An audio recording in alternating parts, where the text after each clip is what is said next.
আসন্ন লোকসভা নির্বাচনকে সামনে রেখে ভারতীয় জনতা পার্টির 28 তেলিয়ামুড়া মণ্ডলের উদ্যোগে সোমবার এক সাংগঠনিক বৈঠক অনুষ্ঠিত হয় তেলিয়ামুড়ায়।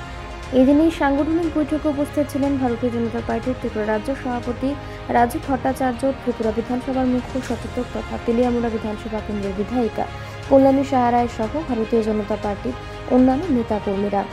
আসন্ন লোকসভা নির্বাচনকে সামনে রেখে ভারতীয় জনতা পার্টির বিভিন্ন সাংগঠনিক বিষয়ে এদিন এই বৈঠকে পর্যালোচনা করা হয়।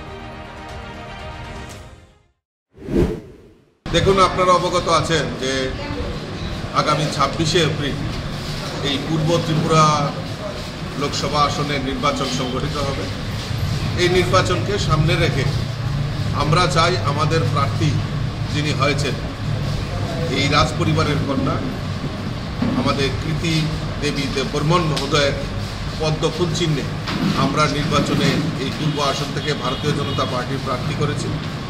এবং ইতিমধ্যে আপনারা জানেন যে আমাদের সঙ্গে আইপিএফটির জোট ছিল, আর এখন নতুন করে আমাদের সঙ্গে জনজাতি ভিত্তিক দল যেটা তীব্রামথা আমাদের সঙ্গে অ্যালায়েন্সে এসছে এবং ওনাদের দুজন বিধায়ক রাজ্য মন্ত্রিসভার সদস্য হয়েছে।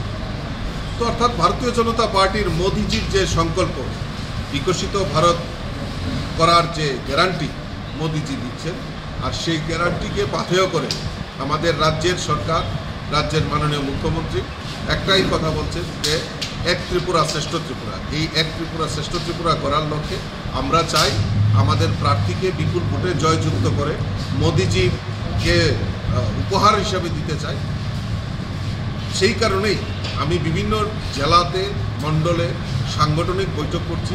বুথ এবং শক্তি কেন্দ্র, মণ্ডল, মোর্চা, আমাদের নিচ স্তর অবধি, মাইক্রো লেভেল অবধি আমাদের সংগঠন রয়েছে। এই মাইক্রো লেভেল সংগঠনটাকে কাজে লাগিয়ে আমরা যাতে এই রাজ্যে প্রত্যেকটা বুথে আমরা যাতে বিজয়ী হতে পারি সেই সংকল্প নিয়ে আমি কাজ করছি এবং আমার কার্যকর্তারাও সেই সংকল্প নিয়ে কাজ করছে।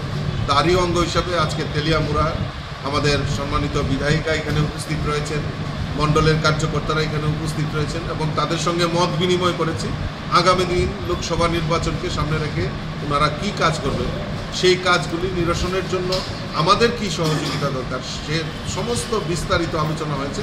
এবং আমরা দৃঢ়চিত্তে বলতে পারি আমরা আমাদের এই তেলিয়ামুড়া মণ্ডল এইবার অন্যান্য বছরের ন্যায় আমরা ভালো রেজাল্ট করে আমরা মাননীয় মোদিজিকে উপহার হিসাবে দেব। সেই সংকল্প আমার কার্যকর্তারা এবং সম্মানিত বিধায়িকা সেই সংকল্প নিয়ে কাজ করছে।